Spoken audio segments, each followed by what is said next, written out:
नमस्कार, स्वागत है आपका कक्षा 10वीं एनसीईआरटी इतिहास के पाठ्य पुस्तक के अध्याय भूमंडलीकृत विश्व का बनना उसके इस तीसरे खंड में, जिसका नाम है महायुद्धों के बीच विश्व की अर्थव्यवस्था। इससे पूर्व के खंडों में, इस अध्याय में हमने संपूर्ण विश्व किस प्रकार 16वीं शताब्दी के बाद हुए अलग अलग घटनाक्रमों के कारण से, जिसमें अमेरिका की खोज हुई, नए नए समुद्रिक जो रास्ते थे, जहाज़ों के लिए जो नए रूट्स खोजे गए, उन रास्तों ने, और नए नए भूभागों की खोज, नए नए उद्योगों का विकास, नए नए जंगलों को काट करके किस प्रकार एक नई कृषि व्यवस्था, वैश्विक कृषि व्यवस्था ने जन्म लिया। और इन सब ने दुनिया भर में एक अर्थव्यवस्था का, जिसको कहते हैं चरमोत्कर्ष, बहुत अधिक उत्पादन, और उस उत्पादन के कारण से लाभ, मुनाफा, एक के बाद एक कारखाने, फैक्ट्रियों का उदय, ये सारा एक दौर इस संपूर्ण समय में क्रमशः बढ़ा, जिसको इससे पूर्व के वीडियो में हमने समझा। ये सारा समय चल ही रहा था, विश्व के इस वैश्वीकरण की यह यात्रा आगे बढ़ रही थी। इसी के दौरान दुनिया ने बड़े महायुद्धों का सामना करना प्रारंभ किया। हम सब जानते हैं, प्रथम विश्व युद्ध का कालखंड आ गया 1914। भारत में स्वतंत्रता संग्राम को पढ़ते समय, और उससे पहले यूरोप में राष्ट्रवाद को जब हमने पढ़ा था, इसका समापन भी प्रथम विश्व युद्ध लगभग तीनों ही चैप्टर में हमारे साथ आता जा रहा है, बढ़ता जा रहा है।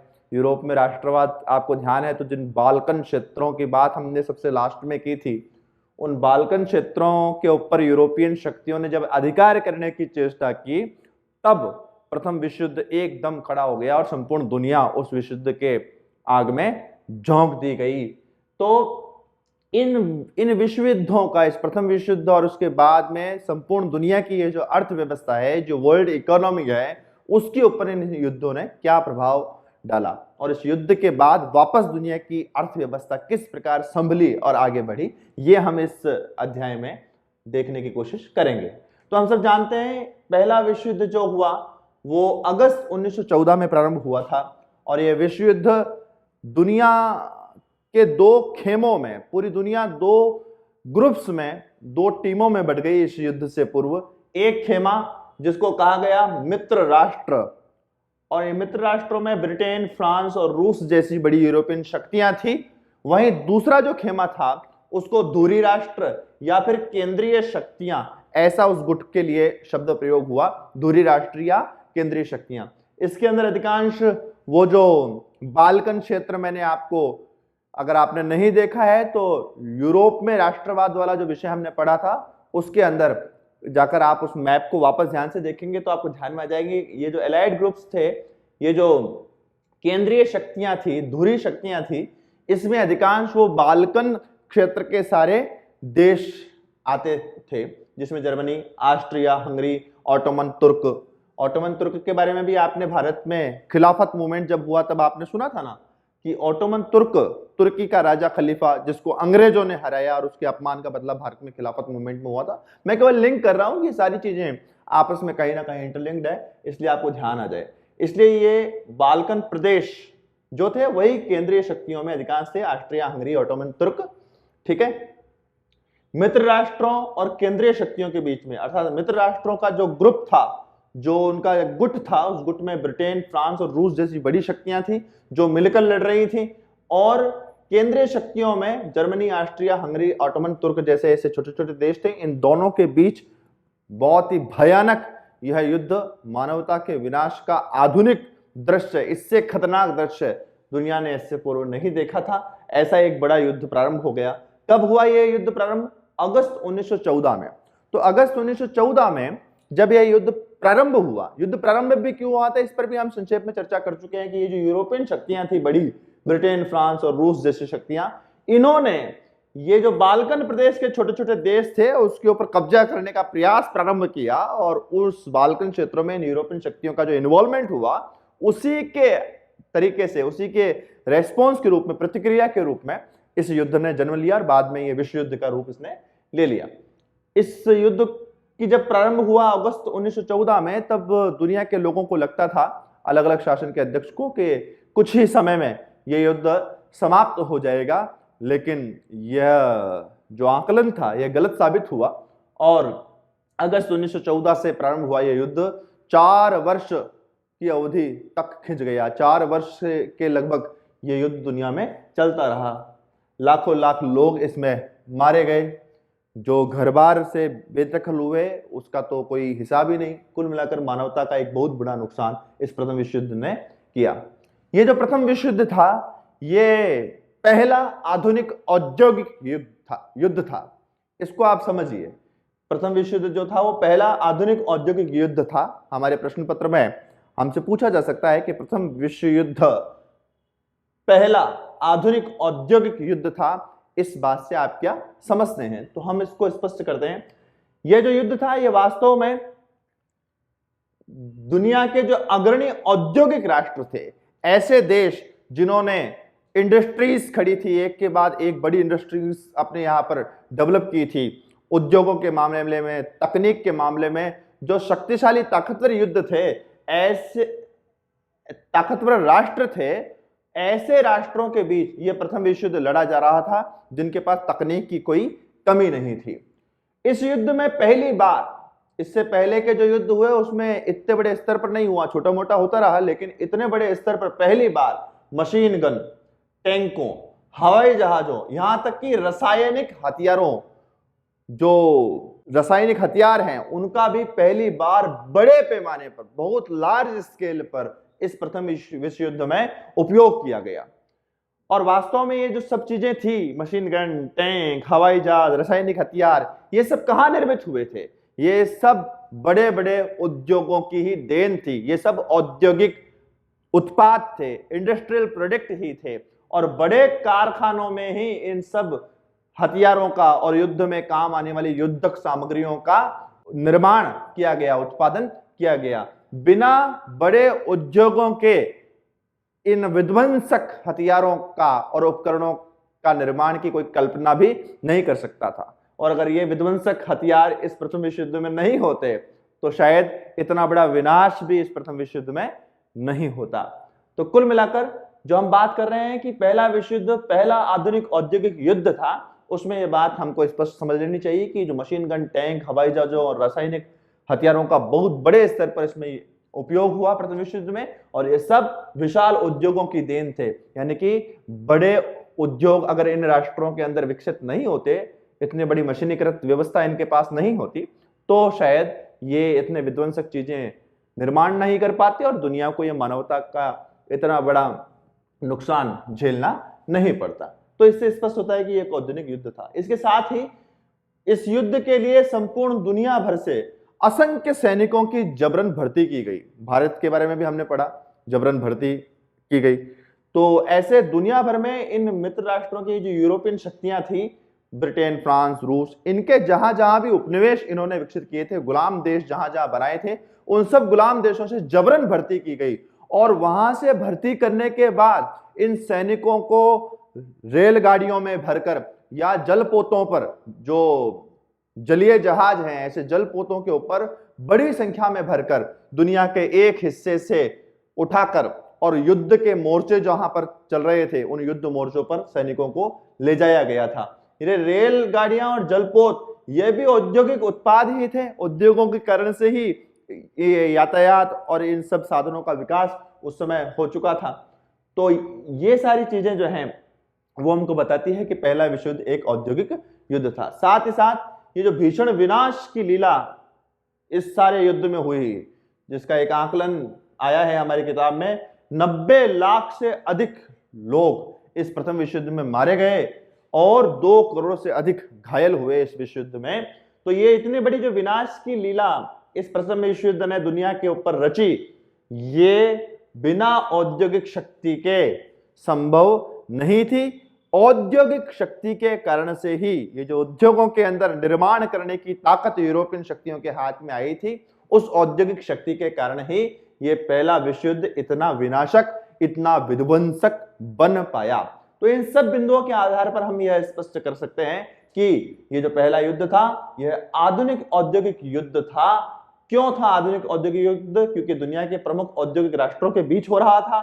मशीन गन, टैंक, हवाई जहाज, रासायनिक हथियारों का जो उपयोग बड़े पैमाने पर इस युद्ध में किया जा रहा था वो उद्योगों की ही देन थी। उद्योगों के माध्यम से ही निर्मित हुए थे, औद्योगिक प्रोडक्ट्स थे। असंख्य सैनिकों की जो भर्ती हुई, उन सैनिकों को मोर्चे तक पहुंचाने का काम रेलगाड़ियों और जलपोतों के माध्यम से हो रहा था। ये रेलगाड़ी और जलपोत भी औद्योगिक प्रोडक्ट थे, उद्योगों से ही निर्मित हो रहे थे।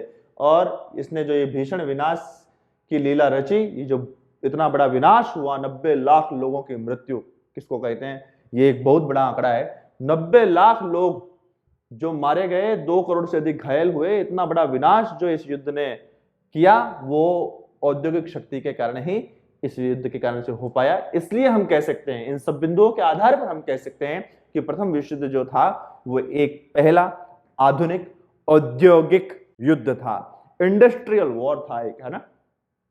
आगे बढ़ते हैं हम।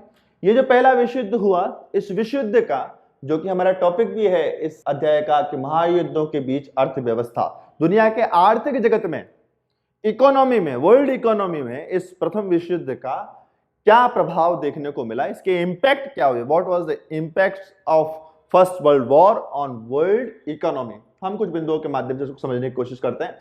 सबसे पहला तो कामकाजी लोगों की संख्या का कम हो जाना। ये जो इतनी बड़ी संख्या में 90 लाख मृत्यु हुई, इसमें अधिकांश लोग तो सैनिक थे और दुनिया के अलग अलग हिस्सों से, यूरोप से विशेष रूप से जो लोग इस प्रथम विश्व युद्ध में लड़ने के लिए गए और जो मृत्यु को शिकार हुए, तो ये जो लोग थे वो वर्किंग पॉपुलेशन के हिस्से थे, यानी कामकाजी लोग थे जो प्रोडक्शन का हिस्सा थे, जो कुछ ना कुछ उत्पादन कर सकते थे। वो इस युद्ध की भेंट चढ़ गए और यूरोप में कामकाजी लोगों की, वर्किंग पॉपुलेशन की एकदम कमी हो गई। इस वर्किंग पॉपुलेशन की कमी के साथ साथ उद्योगों का पुनर्गठन हुआ। जो उद्योग मनुष्य की आवश्यकता, रोजमर्रा के उपयोग की जो चीजें हैं उनके निर्माण में जो लगे हुए थे, मानवता के उपयोग की चीजों को निर्माण करने में जो उद्योग लगे हुए थे, उन सब उद्योगों का एकदम स्वरूप बदल गया। वो उद्योग मनुष्य की आवश्यकताओं पूर्ति के स्थान पर युद्ध की आवश्यकता पूर्ति, युद्ध में जो चीज चाहिए, बड़े बड़े हथियार जिनकी चर्चा भी हमने ऊपर की है, मशीन गन, टैंक, हवाई जहाज, रासायनिक हथियार, रेलगाड़ी के डब्बे, बड़ी संख्या में जहाजों का निर्माण, ये सारे काम जो युद्ध की आवश्यकता थी, जो मानव आवश्यकताएं थी, वो तो उद्योगों से पीछे छूट गई और संपूर्ण उद्योग जगत जो था विश्व का, उसका एक बार वापस संरचना हुई, वापस पुनर्गठन हुआ और वो उद्योग युद्ध के संबंध में आवश्यक चीजों का निर्माण करने लगे। और ऐसी स्थिति में समाज में भी परिवर्तन आया। सबसे बड़ा और विराट परिवर्तन तो ये था कि जो पुरुषों की संख्या थी, जो कामकाजी पुरुष जो परिवार के लिए कमा कर लाते थे बाजार में काम करके, उन पुरुषों को तो युद्ध पर, मोर्चे पर भेज दिया गया लड़ने के लिए। वहां वो खप गए, मृत्यु का शिकार हो गए और पीछे बची महिलाएं, उन महिलाओं के जीवन में सबसे बड़ा परिवर्तन आया कि वो घर की चार दीवारी से बाहर निकले और वे सारे काम जो इस युद्ध से पूर्व महिलाओं के लिए नहीं समझे जाते थे, उन सब कामों को करने के लिए महिलाएं बाध्य हुई। और फैक्ट्रियों को संभालना, ऑफिसों में, दफ्तरों में, वो सारे काम जो कभी पुरुष किया करते थे, पुरुषों के मोर्चे पर जाने के कारण से, युद्ध मोर्चे पर चले जाने के कारण से, वो सब काम महिलाओं के जिम्मे आ गए और महिलाएं एक सक्रिय भूमिका में आर्थिक जगत में सामने आने लगी यूरोप के अंदर। इसके अलावा आर्थिक शक्तियों के बीच संबंध टूटना, ये जो बड़ी बड़ी आर्थिक शक्तियां थी उनके आपस में जो रिलेशंस थे, वो रिलेशंस एक तरीके से टूटने लगे। क्यों? क्योंकि ये सब विकास तो कर रहे थे, लेकिन उस विकास में, डेवलपमेंट में एक दूसरे से इतनी अधिक प्रतिस्पर्धा होने लगी कि एक दूसरे को प्रतिद्वंदी मानकर वो एक दूसरे को नष्ट करने की और कोशिश करने लगे। और इसी कोशिश का ही तो परिणाम था प्रथम विश्व युद्ध। जो बड़ी बड़ी शक्तियां, ये अपनी आर्थिक शक्तियां बनती जा रही थी, तो एक आर्थिक शक्ति दूसरी किसी शक्ति को खड़ा होना नहीं देना चाहती थी, उसको नष्ट करने का ये जो प्रतिद्वंदिता प्रारंभ हुई, उसने इस विश्व युद्ध को जन्म दे दिया। तो ये आर्थिक शक्तियां जो थी बड़ी बड़ी, उन आर्थिक शक्तियों के बीच में संबंध खराब हो गए। और इसी दौरान एक और बड़ा जो परिवर्तन हुआ दुनिया के आर्थिक क्षेत्र में, वो था अमेरिका का ऋणदाता। यानी अमेरिका स्वयं एक कर्जदार देश था जिसको अपनी इकोनॉमी चलाने के लिए, हमने देखा किस प्रकार अमेरिका की खोज हुई और वहां पर यूरोपियन शक्तियां गई, उन्होंने उसको अपना उपनिवेश बनाया, वहां के संसाधनों का उपयोग किया। लेकिन प्रथम विश्व युद्ध तक आते आते ये जो अमेरिका था वो कर्जदार देश की जगह ऋणदाता बन चुका था, दुनिया को ऋण देने का सामर्थ्य अमेरिका का बन चुका था। तो बड़ा एक कर्जदार की जगह पर कर्जदाता, लोन देने वाला, ऐसी स्थिति में अमेरिका की स्थिति हो गई इस प्रथम विश्व युद्ध के बाद। कुल मिलाकर अगर हम बात करेंगे तो वैश्विक स्तर पर अमेरिका की आर्थिक व्यवस्था में, अमेरिका के अर्थव्यवस्था में इस प्रथम विश्व युद्ध के बाद एक सकारात्मक परिवर्तन आया, उसकी इकोनॉमी बूस्ट हुई। उसको हम आगे के विवरण में भी पढ़ेंगे, लेकिन यहां पर जो हम बात कर रहे हैं रिलेटेड टू टॉपिक, हम बात कर रहे हैं आर्थिक क्षेत्र में इस प्रथम विश्व युद्ध के क्या प्रभाव हुए।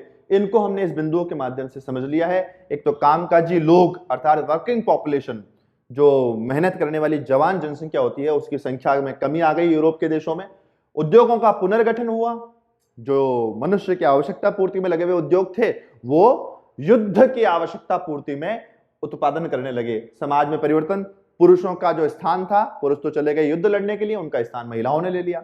आर्थिक शक्तियों के बीच संबंध खराब हो गए। अमेरिका जो कर्ज लेने वाला देश था वो दुनिया का ऋणदाता देश के रूप में बनकर सामने आ गया। तो ये आर्थिक क्षेत्र में इस प्रथम विश्व युद्ध के प्रभाव थे। प्रथम विश्व युद्ध के बाद ब्रिटेन को आर्थिक संकट का सामना करना पड़ा।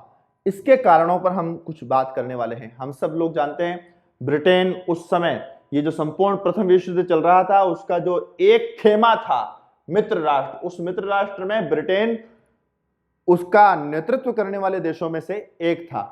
और इस प्रथम विश्व युद्ध ने ब्रिटेन के ऊपर बहुत व्यापक प्रभाव अपना छोड़ा। कई प्रकार के दुष्परिणाम भी ब्रिटेन को भोगने पड़े इस प्रथम विश्व युद्ध के बाद। तो ब्रिटेन को बड़ा आर्थिक संकट का सामना करना पड़ा इस फर्स्ट वर्ल्ड वॉर के बाद। उसके कारण क्या थे, तो उन कारणों को आप इन बिंदुओं के माध्यम से समझ सकते हैं। पहला है भारत और जापान में उद्योगों का विकसित होना। प्रथम विश्व युद्ध में ब्रिटेन की बहुत सक्रिय भूमिका थी। शुरुआती देशों में उसका नेतृत्व करने वाले यूरोपियन देशों में से एक बड़ी ताकत थी ब्रिटेन। और जब उसने अपने आप को झोंक दिया उस सारे युद्ध में, प्रथम विश्व युद्ध में, जो कि उनकी कल्पना थी कि कुछ समय अगस्त में चालू हुआ था 1914 में, ब्रिटेन के लोगों को भी लगता था कि अगस्त में चालू हुआ जो ये युद्ध है, ज्यादा से ज्यादा क्रिसमस तक अर्थात दिसंबर तक 1914 तक ये युद्ध समाप्त हो जाएगा। लेकिन उनकी कल्पना के विरुद्ध ये युद्ध तो चलता ही गया। और इतना बड़ा जो व्यापारिक नेटवर्क एक इंग्लैंड ने बनाया था वो लगभग विध्वंस हो गया। वो सब युद्ध के अंदर और उपयोग आने लगा, उसका सारा स्वरूप बदल गया। इसी दौरान जब इंग्लैंड ने वो मानव आवश्यकता की आपूर्ति करने वाली चीजों पर ध्यान देना बंद किया, उसी दौरान भारत और जापान जैसे जो देश थे उसमें नए उद्योग विकसित हो गए। और इसलिए जब युद्ध समाप्त हुआ तो युद्ध समाप्ति के बाद भारत और जापान जैसे यानी कि एशिया के मार्केट में जो स्थिति ब्रिटेन की थी वो स्थिति व्यापारिक दृष्टि से ब्रिटेन को वापस प्राप्त नहीं हो पाई, क्योंकि भारत और जापान में भी कई उद्योगों ने अच्छे से इन 3-4 सालों में वापस अपने आप को जमा लिया, स्थापित कर लिया। दूसरा, जापान एक नए प्रतिद्वंदी के रूप में ब्रिटेन के सामने खड़ा हो गया। जापान एक नया प्रतिद्वंदी बन गया ब्रिटेन का एशिया के अंदर, क्योंकि जापान ने इस युद्ध समय में अपने आप को नए नए उद्योगों को में स्थापित करना प्रारंभ कर दिया था और एक नए कॉम्पिटिटर के रूप में जापान खड़ा हो गया, जिसने भी ब्रिटेन को यहां पर और एक आर्थिक संकट पहुंचाया।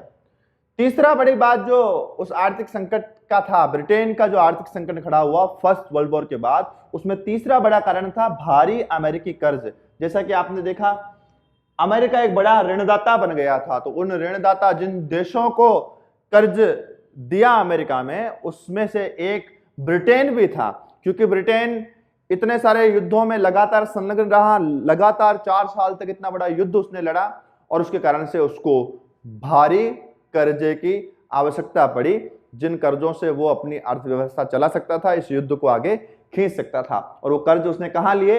अमेरिका से वो कर्ज ब्रिटेन ने लिया और इस भारी कर्ज को चुकाने के लिए उसको बहुत मशक्कत करनी पड़ी, अपने करों में वृद्धि करनी पड़ी, अपने जो दैनिक खर्चे थे उन खर्चों में कटौती करनी पड़ी, ठीक है ना। बाद में जब स्थिति आएगी हम आगे पढ़ेंगे, एक समय तो ऐसा आया कि जब अमेरिका ने ये कर्ज एकदम वापस ले लिया, दुनिया भर से कर्ज देना भी बंद कर दिया। तो इस भारी अमेरिकी कर्जे ने भी ब्रिटेन को बहुत बड़े आर्थिक संकट में धकेल दिया। फिर युद्ध संबंधी खर्चे में कमी और मजदूर बेरोजगार। जिस समय तक युद्ध चल रहा था उस युद्ध के दौरान तो युद्ध की आवश्यकता जो थी, जो कि हमने ऊपर पढ़ा, उद्योगों का पुनर्गठन हो चुका था। युद्ध की आवश्यकता के लिए बड़ी संख्या में प्रोडक्शन हो रहा था, हथियारों का प्रोडक्शन, रेलगाड़ियों के डब्बों का प्रोडक्शन, जलपोतों का प्रोडक्शन, ऐसे युद्ध में आवश्यक जो चीजें थी उनका बड़ी मात्रा में जो प्रोडक्शन हो रहा था। युद्ध समाप्त होने के बाद उस युद्ध संबंधी खर्चों में कमी हो गई। जब युद्ध खत्म हो गया तो इतनी बड़ी संख्या में हथियारों और उन सब चीजों की आवश्यकता नहीं थी, तो उस खर्चे में जैसे ही ब्रिटेन ने कमी की तो एकदम उन सब उद्योगों में जो मजदूर काम कर रहे थे वो मजदूर अचानक बेरोजगार हो गए, एकदम बेरोजगारी वहां पर आ गई। और ऐसी स्थिति थी कि युद्ध समाप्त 1918 में हुआ और 1921 तक की अगर हम बात करें तो 1921 तक ब्रिटेन की स्थिति कैसी थी, तो हर 5 में से एक मजदूर, हर 5 में से, ब्रिटेन में हर 5 में से एक मजदूर बेरोजगार हो चुका था इस युद्ध के बाद। तो एक बहुत ही भयानक और बहुत बड़ा एक आर्थिक संकट ब्रिटेन को भी झेलना पड़ा इस फर्स्ट वर्ल्ड वॉर के बाद में। बढ़ते हैं हम आगे एक नए टॉपिक की तरफ, जिसका नाम है वृहत उत्पादन और उपभोग, मास प्रोडक्शन और मास कंजप्शन। मास प्रोडक्शन और मास कंजप्शन की ये थ्योरी 1920 का ये जो समय था और इसके बाद का जो थोड़ा समय था, हम सब जानते हैं यहां पर एकदम दुनिया की जो आर्थिक स्थिति है वो बदल रही थी। प्रथम विश्व युद्ध के पहले जो बड़ी आर्थिक ताकतें थी वो ताकतें अब स्वयं कर्जदार हो गई थी, स्वयं बहुत बड़े कर्जे में डूब गई थी। और कर्ज देने वाला देश कौन था? अभी हमने चर्चा की, कर्जदाता कौन था, ऋणदाता? वो अमेरिका बन चुका था। तो अमेरिका का 1920 के बाद अमेरिका की अर्थव्यवस्था में बहुत अच्छे एक सकारात्मक चेंजेस हुए। अमेरिका ने अपनी अर्थव्यवस्था को बहुत ताकतवर इस युद्ध के बाद किया और उसके बहुत सारे कारण थे। उन कारणों में से एक था अमेरिका की अर्थव्यवस्था की एक बड़ी विशेषता, जिसको हमने अभी पढ़ना है, वृहत उत्पादन या वृहत उपभोग। ये वो विशेषता है जिसके कारण से अमेरिकी जो इकोनॉमी है वो एकदम ताकतवर हो गई 1920 और उसके बाद। क्या था ये, उसको हम समझते हैं। ये वृहत उत्पादन, मास प्रोडक्शन, मतलब बड़े स्तर पर उत्पादन करना, सामान्य छोटा छोटा उत्पादन नहीं करना, बल्कि मास लेवल पर बहुत बड़े स्तर पर उत्पादन करना और उत्पादन की गति को बढ़ा देना। ये जो एक बात है, इसके लिए शब्द इस्तेमाल हुआ है मास प्रोडक्शन। और उपभोग क्या है, तो जो चीजें उत्पादित की जा रही है बड़ी मात्रा में, उनका लोग उपयोग भी करें, अपने दैनिक जीवन में उसका उपयोग करें। तो ग्राहकों द्वारा उन वस्तुओं का जो उपयोग किया जाता है उसको उपभोग कहते हैं। तो ये वृहत उत्पादन, मास लेवल पर प्रोडक्शन करना और मास लेवल पर बाजार में उसको ग्राहक मिलना, ग्राहक उसको खरीदे भी, ये जो मास प्रोडक्शन और मास उपभोग था, ये अमेरिका की उस समय की अर्थव्यवस्था की एक बड़ी विशेषता बन गया। ये मास प्रोडक्शन जो प्रारंभ हुआ अमेरिका में, वो प्रारंभ हुआ हेनरी फोर्ड द्वारा। हेनरी फोर्ड कौन थे? तो हम सब लोग जो कारों के शौकीन हैं, जिनको कारों की थोड़ी जानकारी है, वो सब जानते हैं लग्जरियस कारों में आज भी फोर्ड अपने आप में एक लग्जरियस ब्रांड है। तो जो फोर्ड कार है, उस फोर्ड कार की जो कंपनी है, उस कंपनी के जो संस्थापक मालिक थे वो थे हेनरी फोर्ड। हेनरी फोर्ड ने सबसे पहले अमेरिका में ये जो मास प्रोडक्शन की जो चीज है उसको चालू किया था, बड़े लेवल पर वृहत उत्पादन करना वह प्रारंभ किया। हेनरी फोर्ड द्वारा असेंबली लाइन की स्थापना। हेनरी फोर्ड द्वारा ये जो असेंबली लाइन क्या थी उसको हम समझ लेते हैं पहले। तो वास्तव में असेंबली लाइन का आइडिया हेनरी फोर्ड के दिमाग में आया शिकागो में। हम सब जानते हैं दुनिया की सबसे बड़ी मांस की मंडी है शिकागो, और हेनरी फोर्ड जब वहां शिकागो में उन्होंने एक बूचड़खाने में जहां मांस तैयार किया जाता था, वहां बूचड़खाने में जब वो गए तो उन्होंने देखा कि बूचड़खाने में मांस को ग्राहकों तक पहुंचाने के लिए एक ऐसी कन्वेयरी बेल्ट करके एक ऐसा रबड़ का बेल्ट बनाया हुआ होता था जिसके ऊपर मांस रख दिया जाता था और वो बेल्ट यूं इस प्रकार से चलती जाती थी, रोटेट होती जाती थी, चलती जाती थी। तो उसके ऊपर वो मांस रखा जाता था और वो उस बेल्ट पर सरकते सरकते सरकते सरकते आगे की तरफ आती थी और जो भी ग्राहक होता था उसके सामने पहुंचती थी और वहां से वो उस मांस को उठा लेता था ग्राहक। ये कन्वेयर बेल्ट का सिस्टम जो शिकागो के बूचड़खाने में हेनरी फोर्ड ने देखा तो उनके दिमाग में ये बात आई कि अगर इस प्रकार की कोई सिस्टम फैक्ट्रियों में, उद्योगों में विकसित कर लिया जाए तो पैसे की भी बचत होगी और इससे प्रोडक्शन की गति, उत्पादन की गति भी बढ़ाई जा सकती है। और इसलिए हेनरी फोर्ड ने उस शिकागो की बूचड़खाने की देखा देखी अपने फोर्ड कारखाने के अंदर भी असेंबली लाइन स्थापित की। ये असेंबली लाइन क्या थी? तो उस बूचड़खाने के उस कन्वेयर बेल्ट की जैसे ही एक बड़ी बेल्ट ऐसी विकसित होती थी, उसके ऊपर कार बनाने का काम था हेनरी फोर्ड का। तो कार के उस पूरी कन्वेयर बेल्ट के बाजू में ऐसे एक के बाद एक बहुत सारे मजदूर खड़े हो जाते थे और प्रत्येक मजदूर का एक पर्टिकुलर काम था। जैसे कार निर्माण में मैं एक मजदूर हूं तो मैं जहां खड़ा हूं तो मेरे सामने अपने आप वो कार आएगी और मुझे उसकी स्टीयरिंग लगाना है, तो मुझे बार बार हर कार में केवल स्टीयरिंग लगाने का ही काम है। बाद में कोई मजदूर है तो वो गेट लगाने का काम है, तो उसके पास एक पर्टिकुलर काम ही है। तो इस प्रकार उस कन्वेयर बेल्ट में मजदूर अपनी जगह पर खड़े रहते थे और ऐसी जो गाड़ियां हैं वो गाड़ियां उनके सामने आती थी और एक मजदूर एक ही काम को बार बार किया करता था। ये असेंबली लाइन इस प्रकार से चलती जाती थी और इस असेंबली लाइन के आने के कारण से जो कार निर्माण की गति है वो भयंकर तेज हो गई, एकदम बहुत तेज हो गई। कितनी तेज हो गई? तो इस असेंबली लाइन के उस कारखाने में आने के बाद 3 मिनट में एक कार, केवल 3 मिनट में एक कार बनकर रेडी हो जाती थी। तो इसने इस प्रोडक्शन की जो गति है उसको बहुत तेज कर दिया। सबसे पहले इस असेंबली लाइन के इस सारी व्यवस्था में जो सबसे पहले वृहत उत्पादन हुआ, मास प्रोडक्शन हुआ, वो हुआ टी मॉडल कार का। टी अंग्रेजी का कैपिटल टी। तो टी मॉडल कार जो थी वो पहली कार थी जो इस वृहत उत्पादन के तहत, मास प्रोडक्शन के तहत, उस असेंबली लाइन के तहत तैयार होकर बनी थी। असेंबली ये शब्द जो है वो अंग्रेजी का शब्द है असेंबल। असेंबल करना मतलब क्या है? असेंबलिंग मतलब जोड़ तोड़ कर कुछ बनाना, उसको असेंबल कहते हैं, असेंबलिंग कहते हैं। तो ये असेंबली लाइन क्या थी? तो उस पर कार आती जाती थी, कार का जो ढांचा था वह आता जाता था और उसमें एक मजदूर एक ही प्रकार का काम करता था, वो आगे बढ़ जाती थी, फिर दूसरा मजदूर के सामने जाती थी, वो अपना काम करता था। इस प्रकार ये जो बेल्ट था, कन्वेयर बेल्ट, ये चलता रहता था।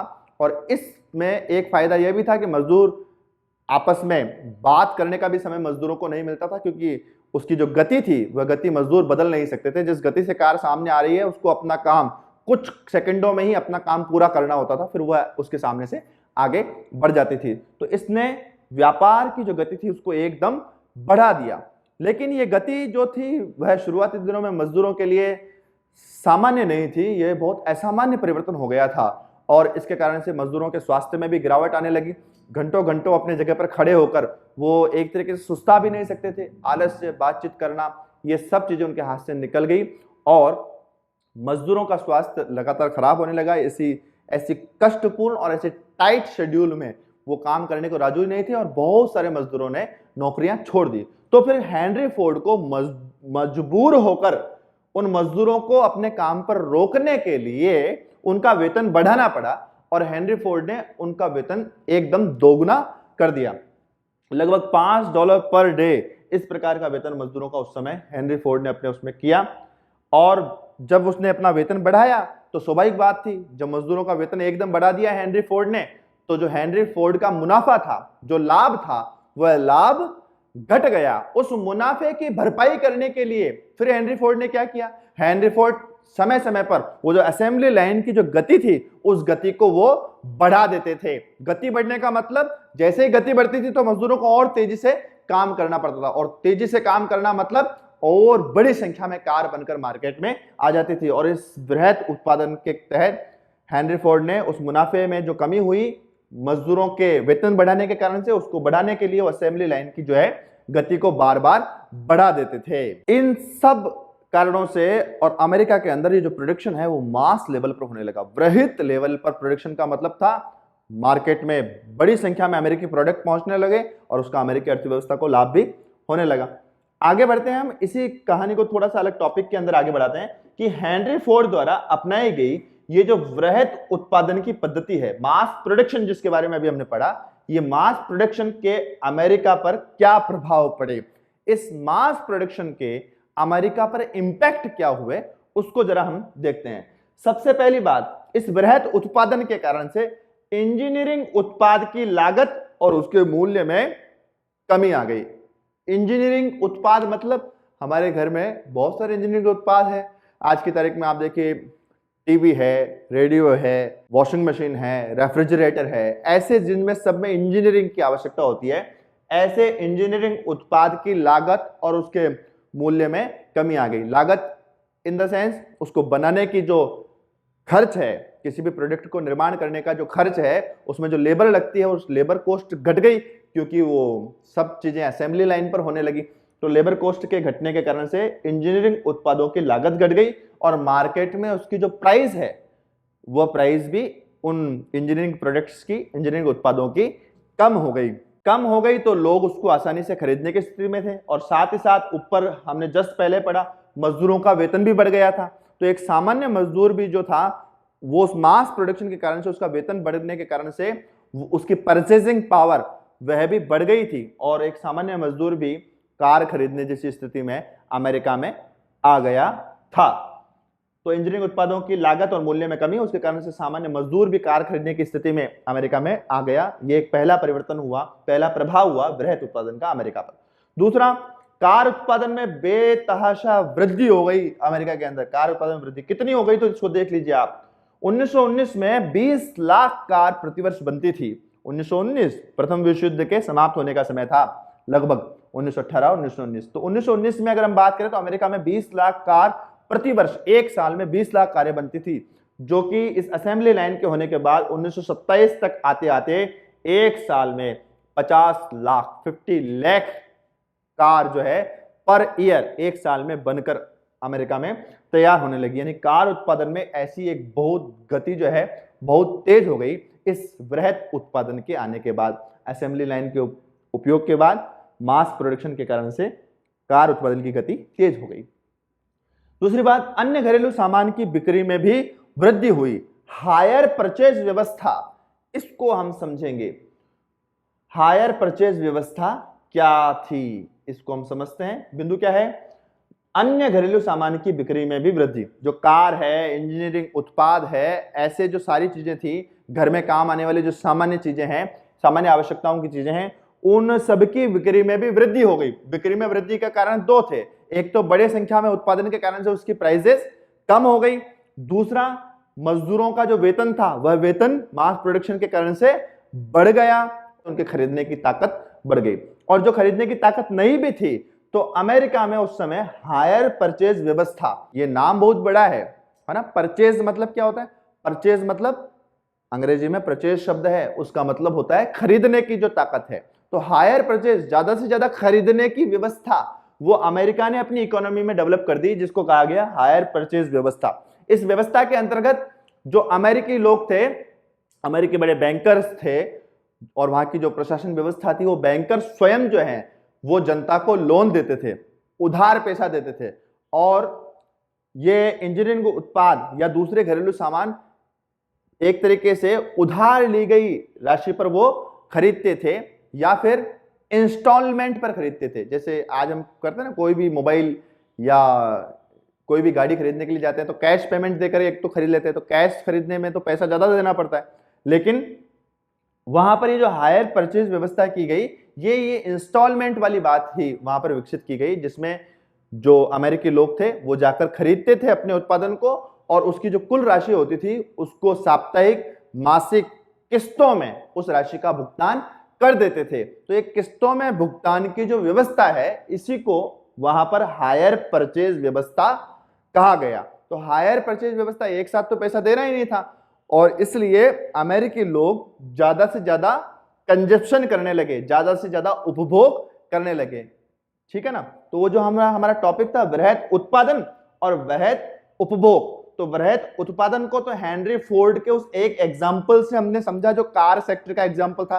कार के प्रोडक्शन में किस प्रकार मास प्रोडक्शन होने लगा, तो असेंबली लाइन का उपयोग हेनरी फोर्ड ने सबसे पहले किया और उसके कारण से गति बढ़ गई उत्पादन की। और ये बाद में धीरे धीरे इस प्रकार का जो उपयोग है, तकनीक है, उसका सभी इंजीनियरिंग प्रोडक्ट्स को निर्माण करने में उसका उपयोग होने लगा। तो ये तो हो गया वृहत उत्पादन। और वृहत उपभोग, कंजप्शन बड़े संख्या में कैसे बढ़ गया, तो कंजप्शन बढ़ाने के लिए अमेरिका ने हायर परचेज व्यवस्था की, अर्थात अपने नागरिकों के लिए सुविधा की कि वो खरीद ले किसी भी चीज को और बाद में उसका जो भुगतान करना है वो इंस्टॉलमेंट में, सप्ताह में राशि देना या महीने में एक बार एक किस्त देते हुए उसकी इंस्टॉलमेंट चुका दे। ये जो व्यवस्था थी इसको कहा गया हायर परचेज व्यवस्था। इसने मास कंजप्शन को बढ़ा दिया, वृहत उपभोग को बढ़ा दिया अमेरिका के अंदर। ठीक है, एक जो बात है इसको हम थोड़ा सा और विस्तार से पढ़ेंगे और इसमें एक प्रश्न भी लेंगे कि 1920 के बाद मकानों के निर्माण और जो मकान के जो उपकरण थे उनकी मांग बढ़ी और इसने अमेरिका की स्थिति को दुनिया में एकदम बदल कर रख दिया। वास्तव में ऊपर जो एक टॉपिक पढ़ा था उसको हम अभी समझने जा रहे हैं। ये जो यहां हमने पढ़ा, प्रथम विश्व युद्ध के बाद दुनिया के आर्थिक क्षेत्र में जो सारे बदलाव हुए उसमें एक बड़ा बदलाव था अमेरिका का ऋणदाता, यानी दुनिया को लोन देने वाला, दुनिया को पैसा सप्लाई करने वाला, ऐसी एक स्थिति हो गई अमेरिका की। ऋणदाता कैसे बन गया वो कहानी हम यहां ले रहे हैं। तो मकानों के निर्माण में वृद्धि और उपकरणों की मांग ये भी बढ़ी क्योंकि उनका जो खरीदने की जो ताकत थी वह ताकत बढ़ चुकी थी हायर परचेज व्यवस्था के कारण से। अब किसी भी चीज को एक साथ पैसा देकर तो खरीदना नहीं था अमेरिका में, छोटे छोटे इंस्टॉलमेंट में खरीदना था, इसलिए खरीदना आसान हो गया और उनकी परचेजिंग पावर, खरीदने की ताकत अमेरिकन लोगों की बढ़ गई। तो फिर उन्होंने अपना मकान निर्माण करना और मकानों, खुद के मकान, पर्सनल जो कॉटेज थे वो निर्माण करना उन्होंने प्रारंभ कर दिया। इस एक बात ने अमेरिका के अंदर उसकी अर्थव्यवस्था को बहुत परिवर्तन लाकर रख दिया, दुनिया के अंदर एक अलग स्थिति में अमेरिका को पहुंचा दिया। कैसे, इसको समझते हैं थोड़ा आराम से। 1920 के दशक में आवास अर्थात भवन निर्माण, खुद का आवास और निर्माण के क्षेत्र में जो उछाल आया, एकदम जो बूस्ट आया, उसने अमेरिका की संपन्नता का, प्रॉस्पेरिटी का एक आधार, बेस डेवलप कर दिया। कैसे, इसको हम एक रूट चार्ट के माध्यम से समझने की कोशिश करेंगे। प्रश्न को दिमाग में वापस स्पष्ट कर लीजिए। प्रश्न क्या है, 1920 के दशक में आवास यानी कि खुद का जो भवन निर्माण करना है, खुद का घर निर्माण करना है और इसके अलावा जो कंस्ट्रक्शन करने हैं निर्माण क्षेत्र में, एकदम उछाल आ गया।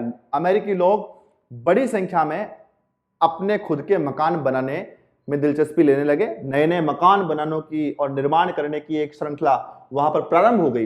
ये जो निर्माण का काम प्रारंभ हुआ अमेरिका में, अपने घरों के निर्माण का, आवास निर्माण का, इसने अमेरिका की प्रॉस्पेरिटी यानी संपन्नता, जिसके कारण से वो दुनिया को लोन देने लगा, दुनिया को कर्ज देने की स्थिति में आ गया अमेरिका, वो इस एक कारण से प्रारंभ हुई, जिसको आप इसमें इस रूट चार्ट के माध्यम से, कैसे ये संभव हुआ होगा कि अमेरिका में इस आवास निर्माण के काम ने एकदम अमेरिका की अर्थव्यवस्था को इतना ऊपर कर दिया कि वो एक संपन्न देश बनने की स्थिति में आ गया। जरा धैर्यपूर्वक इस सारे रूट चार्ट को समझने की कोशिश करना।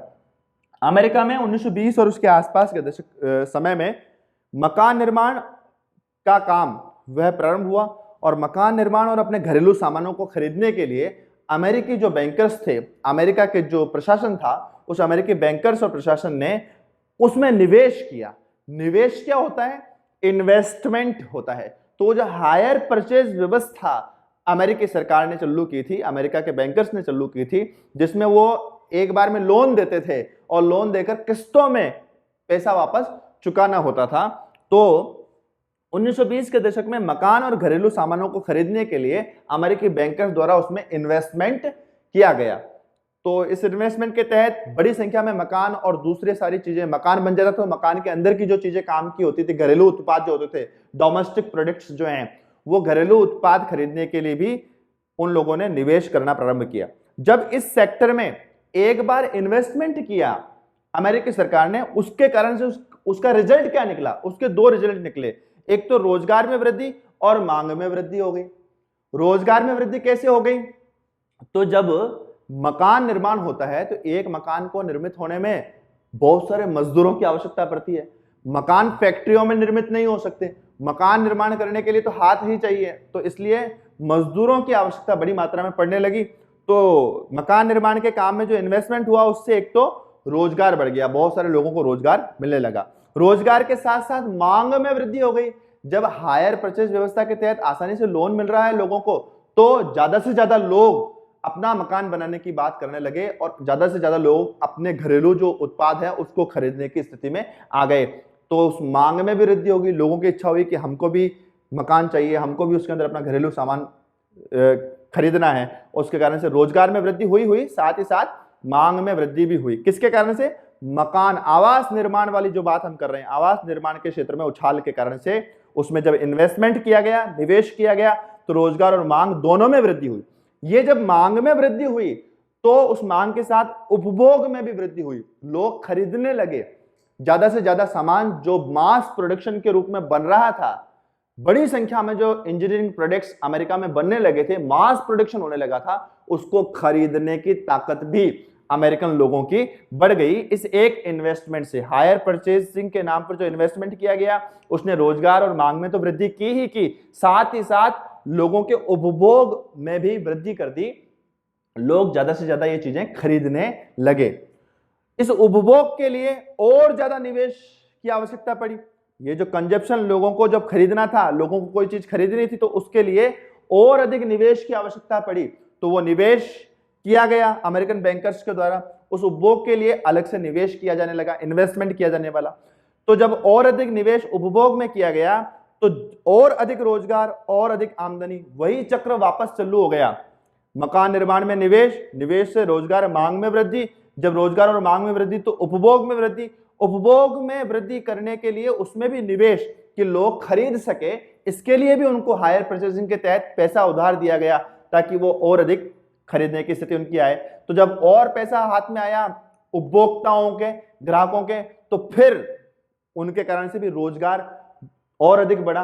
और रोजगार बढ़ने के कारण से जो अमेरिका के व्यवसायी थे, व्यापारी थे, शॉपकीपर्स थे या मजदूर थे, उन सबके हाथ में आमदनी भी आने लगी। पैसा एक रोटेट होने लगा, पैसा पड़ा नहीं रहा, पैसा लोगों के हाथों में रोटेट होने लगा, रोजगार भी बढ़ने लगा। और ये सारी जो स्थिति थी उसने अमेरिका को इतना ताकतवर कर दिया कि वो जब इंस्टॉलमेंट में आता है तो पैसा जितना लिया उतना ही थोड़ी चुकाना होता है, उसमें इन्वेस्टमेंट के साथ साथ उसका जो ब्याज होता है, इंटरेस्ट होता है, वो भी तो वापस भुगतान होता है। तो जितना पैसा दिया वो कई गुना ज्यादा होकर वापस अमेरिका के पास आने लगा, बैंकर्स के पास आने लगा। और उसके कारण से 1923 तक आते आते क्या स्थिति बनी? 1923 तक आते आते संपूर्ण विश्व को अमेरिका पूंजी का निर्यात करने लग गया। जो अमेरिका केवल अपने अमेरिकन नागरिकों को ही हायर परचेजिंग लोन दे रहा था, वो अमेरिका अब संपूर्ण विश्व में वापस एक बार पूंजी का निर्यात करने लगा। पूंजी का निर्यात का मतलब है अमेरिका से पैसा यूरोपियन देशों के पास जाने लगा। इसकी जब परचेजिंग पावर बनी तो परचेजिंग पावर के कारण से अमेरिका आयात और पूंजी का निर्यात करने लगा। आयात मतलब ये जो जितनी भी चीजें अमेरिकन लोगों को चाहिए थी, घरेलू सामान और इंजीनियरिंग प्रोडक्ट्स, सारे के सारे तो अमेरिका में बन नहीं रहे थे। तो यूरोप के अलग अलग क्षेत्रों में जहां भी ये चीजें हो रही थी उसका आयात बड़े पैमाने पर इंपोर्ट अमेरिका करने लगा, क्योंकि उस समय अमेरिका की ताकत बची थी। बाकी सारे जो बड़े बड़े देश थे वो तो युद्धों में अपनी अर्थव्यवस्था को चौपट कर चुके थे, वो तो संभल रहे थे युद्ध के कारण से हुए नुकसानों से। लेकिन अमेरिका क्या कर रहा था? अमेरिका तो अपने अंदर इस प्रकार की एक इकोनॉमी को डेवलप कर चुका था कि खरीदने की ताकत, आयात करने की ताकत अमेरिका की बची थी। और अमेरिका ने दुनिया से आयात भी किया, और आयात जब किया तो पूंजी, कोई चीज खरीदेंगे तो उसके बदले में पूंजी जाएगी भी तो सही, तो पूंजी अमेरिका से निकलकर वापस संपूर्ण यूरोप और संपूर्ण विश्व में चलने लगी। और विश्व व्यापार में और विश्व के आय में एक बार वापस वृद्धि हुई। ये प्रथम विश्व युद्ध के बाद जो विनाश हुआ था, जो अर्थव्यवस्था चौपट हो गई थी, एक बार अमेरिका के कारण से वापस 1923 और उसके बाद विश्व व्यापार में और विश्व के आय में एक बार वापस वृद्धि होने लगी। तो इस अर्थव्यवस्था को, डूबती हुई अर्थव्यवस्था को जो प्रथम विश्व युद्ध के बाद बिल्कुल चरमरा गई थी, उसको एक बार संभालने में अमेरिका ने मदद की। अमेरिका के इस आर्थिक तंत्र ने मास प्रोडक्शन और मास उपभोग, वृहत उत्पादन और वृहत उपभोग जो अमेरिका में प्रारंभ हुआ, उसके बाद पैसा वापस एक बार यूरोप और संपूर्ण विश्व में निकलने लगा। इस पूंजी के प्रवाह ने विश्व की गिरती हुई अर्थव्यवस्था को उठाने का थोड़ा सा प्रयास किया, लेकिन यह प्रयास ज्यादा लंबे समय तक नहीं चला। और थोड़े ही समय बाद, लगभग 6 वर्षों बाद ही विश्व ने एक विश्वव्यापी आर्थिक महामंदी को अनुभव किया। विश्वव्यापी आर्थिक महामंदी 1923 के बाद अमेरिका का यह पैसा विश्व में वापस ट्रांसफर होने लगा। विश्व में लोन भी दिए कई बड़े बड़े देशों को। ब्रिटेन स्वयं जो था वो अमेरिका के कर्ज में था। तो ये सारा काम अमेरिका का चल रहा था, लेकिन ये ज़्यादा लंबा नहीं चला। 1923 की ये जो स्थिति बनी थी वो 1929 तक आते आते 6 वर्ष बाद ही संपूर्ण दुनिया ने एक बड़ी महामंदी का दौर देखा। महामंदी क्यों कहा गया इसको?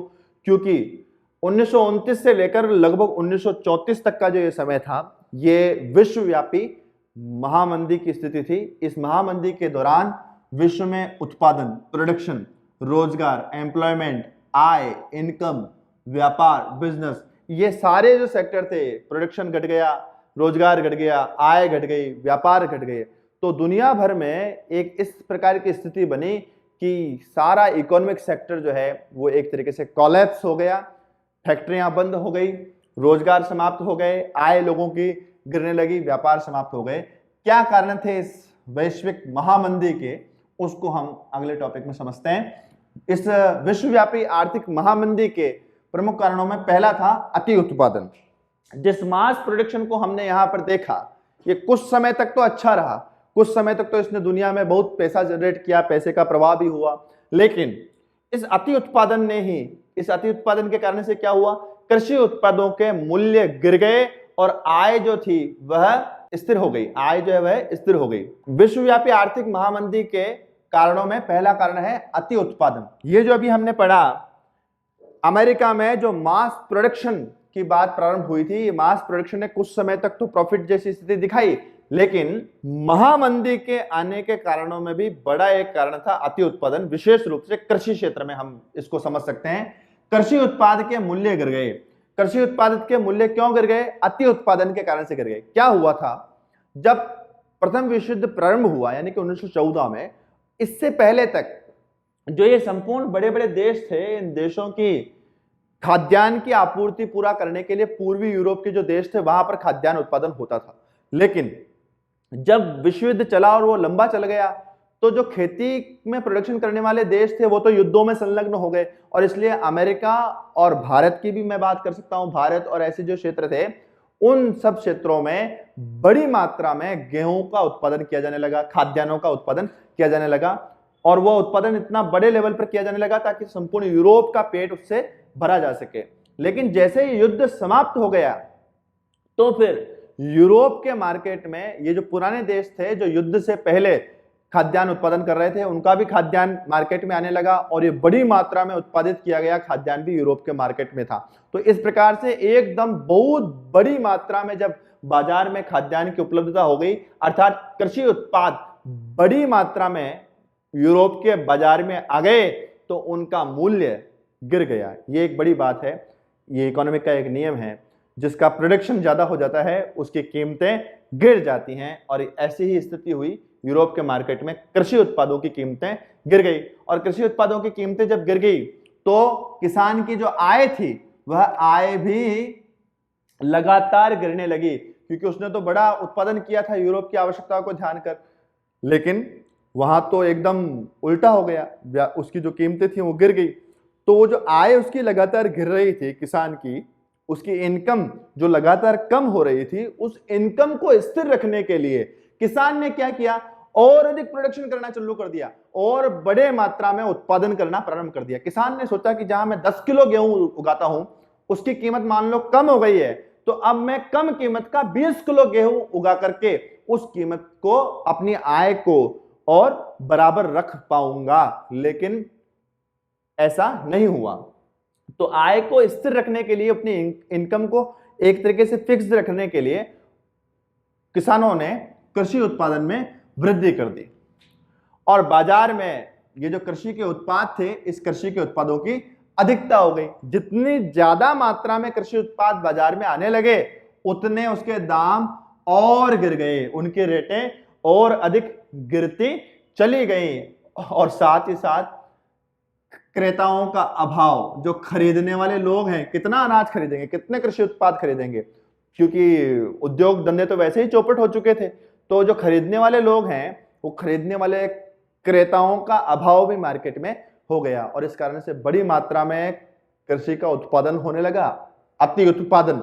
इस अति उत्पादन ने उनकी कीमतें जो है वो लगातार गिरा दी, और किसान जो था संपूर्ण दुनिया का ही, वो किसान इस महामंदी के कारण से बहुत बुरी तरीके से प्रभावित हुए, उसकी स्थिति बहुत बिगड़ गई, जिसको संभालना भी बहुत कष्टपूर्ण हो गया, कठिन हो गया।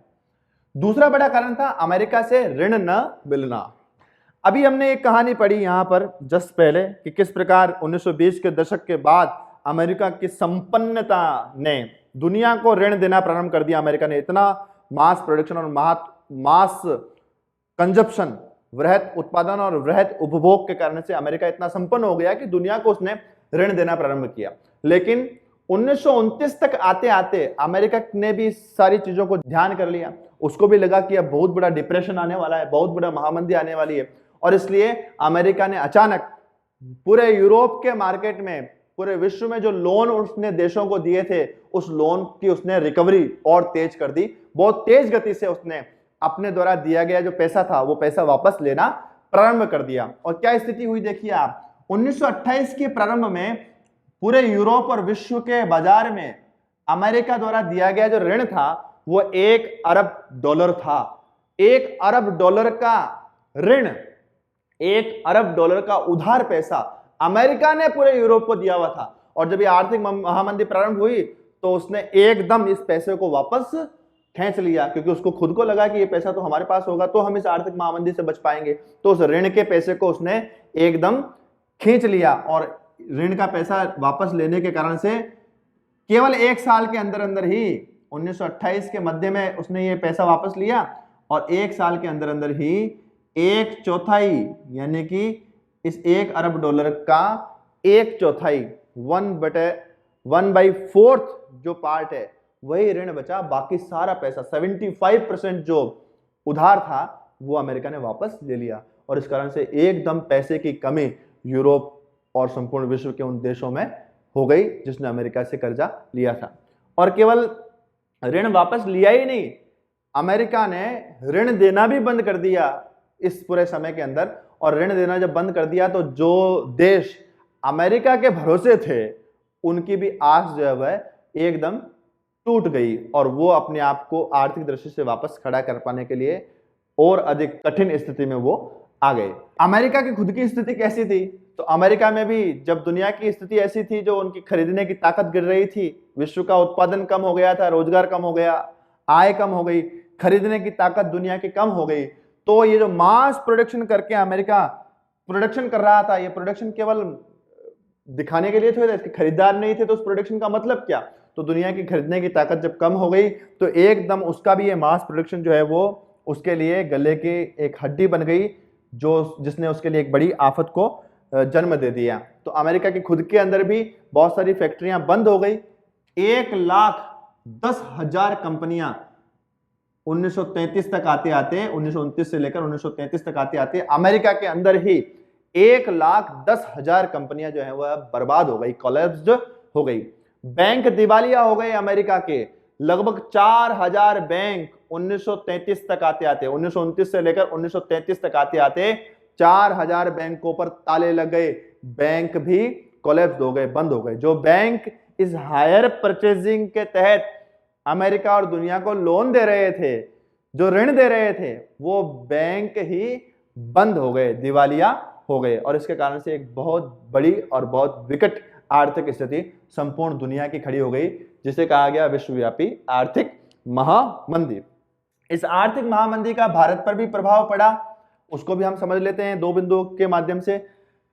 इस आर्थिक महामंदी से भारत अछूता नहीं रहा, क्योंकि संपूर्ण दुनिया ही इसकी चपेट में थी, तो भारत कैसे बचता।